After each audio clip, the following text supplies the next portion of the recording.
is impossible to always hit the exact top or exact bottom. I'm looking for confirmations. I'm looking for breakaway gaps. I'm looking for volume.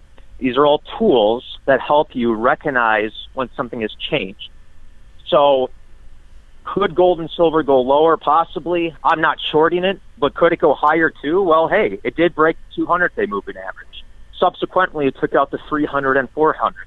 That has not happened in a very long time.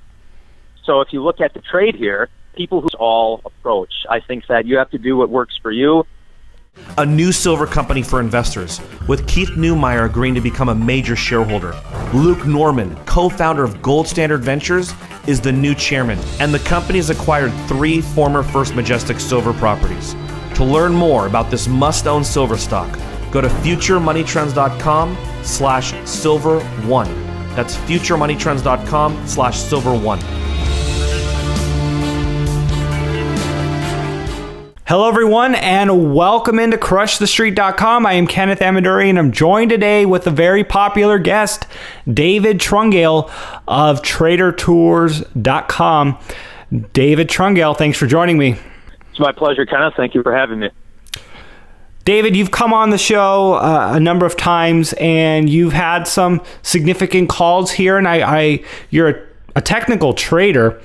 And I want to get your thoughts here on what's going on in the current market. Now, we've had the Fed lack of decision, I would call it, with them not raising interest rates. And I mean, there could be a lot of reasons why they did that. Obviously, the election, we have a situation where the economy really isn't doing that great. But they like to talk tough, and they did. But let's get your thoughts here on essentially the economy, and then get your thoughts on what you think might happen in the stock markets. Well, I am not really an economist, nor do I pretend to be. I am a trading technician, so technical analytics is the area that I focus on. This involves graphs, moving averages, support and resistance levels, Bollinger Bands, relative strength index. Okay, I could go on forever. And I personally like to view the markets as a separate unit from the economy. Okay, if you look at the Dow Jones, prior to this consolidation that really started back in 2015, the action was incredible. In fact, we are still in the middle of the second longest bull market in history. The only exception there would be the 1990s, because that bull market lasted longer. But if you look at the economy from 2009 up until 2015, or even now, it has not been that good. Okay, unemployment has been high.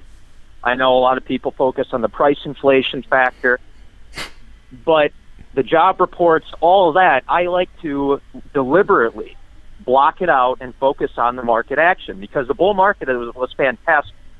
The job market, the economy, not so hot. So as a trader, I'm trying to capitalize and profit off of action. And now I've been on record now for a year or two stating that I'm very cautious at this point. I've taken a significant share of my profits off the table. I have defensive dividend plays locked in. And the reason why is because I'm amending my system. I amend my system when the market makes a specific move. So the long-term consolidation is still into play. Yes, the market did barely poke up and set a new all-time high, but then we retreated again. And if you think about it, what is the market? The market is a reflection of human activity. When the market's skyrocketing, people have confidence. When it goes sideways, people have uncertainty. Okay, they're not sure. So just study the chart patterns. That's my philosophy. And look, and you can get a very good idea as to what people are thinking and how they're acting. And right now, we're still in that uncertainty stage. Well, that's interesting, what you're calling uncertain. And I guess what is going through my mind is it more that it's overvalued? Because at a certain point, whether people are certain or not, once something becomes overvalued, doesn't matter what's going on in people's minds, right? Well, that's true. And value is really a subjective word. I mean, what is value? A lot of the listeners I've listened into some of the podcasts that you do, they see gold and silver as money. I happen to disagree with that view. But again, value is a perception. And if enough people perceive the same thing, that perception of value transitions into reality. Okay?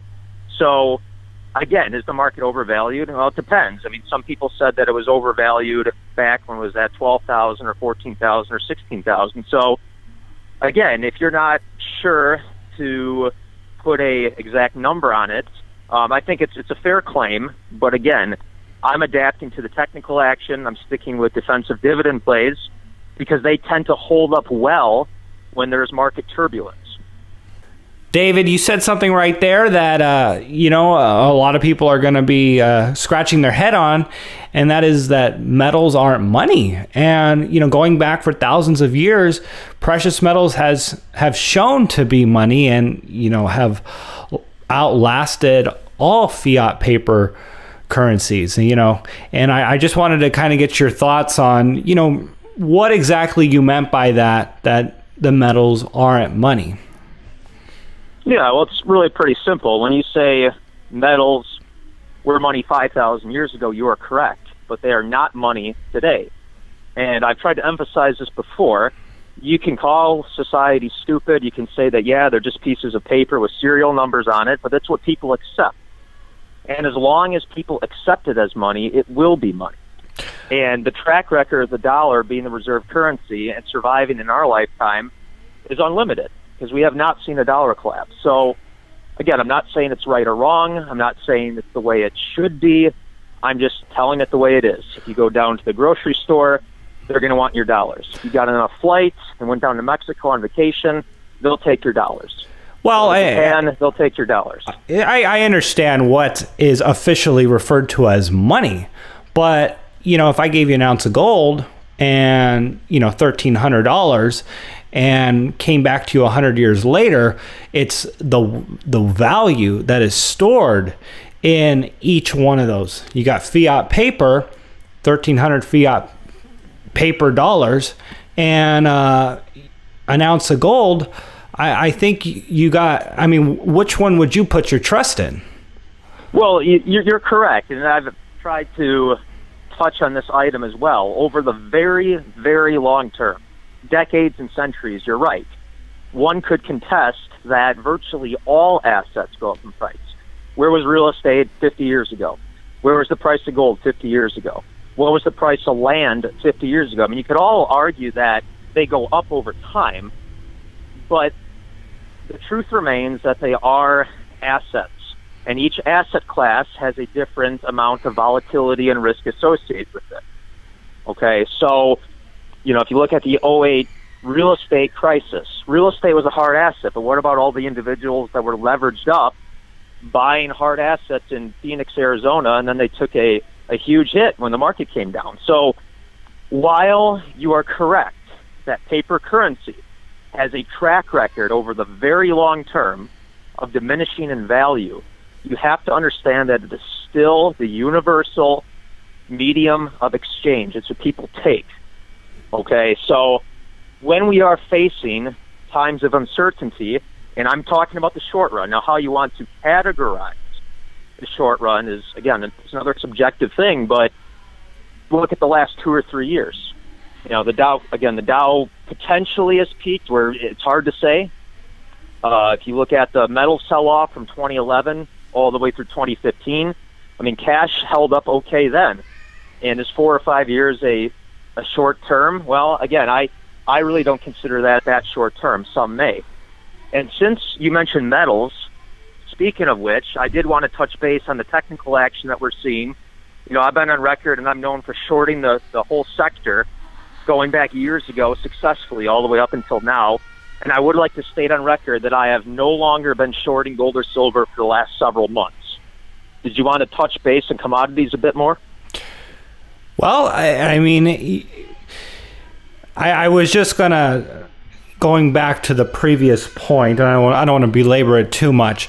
So going back to your original point, one of the points you were making, to talking about the dollar and having confidence in it at this point in such extreme circumstances is, I guess, what people are concerned about, what I'm concerned about. Every 40, 45 years, we get a massive change to our currency system. At least that's what we've seen historically now. And we got negative interest rates all around the world. We got exponential growth and debt here in the United States and around the world. And, there's just so many variables now. I mean, we're due for an economic recession here, and we're virtually at zero. The Fed is unable to raise rates.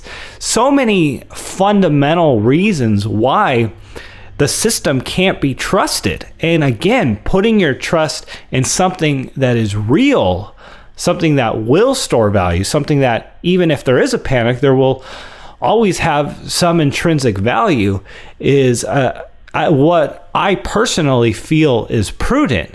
Now, this might go somewhat in line with what you just said about, precious metals going up from here. You mentioned you're not shorting them anymore, but just maybe your final thoughts on that.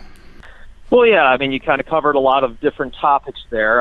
Gold and silver, as far as, they have successfully sustained here a bottom for 9 months. And something I've talked about, and my followers would know this, that as a trend follower, I never look to liquidate or sell out at the absolute top or buy at the absolute bottom.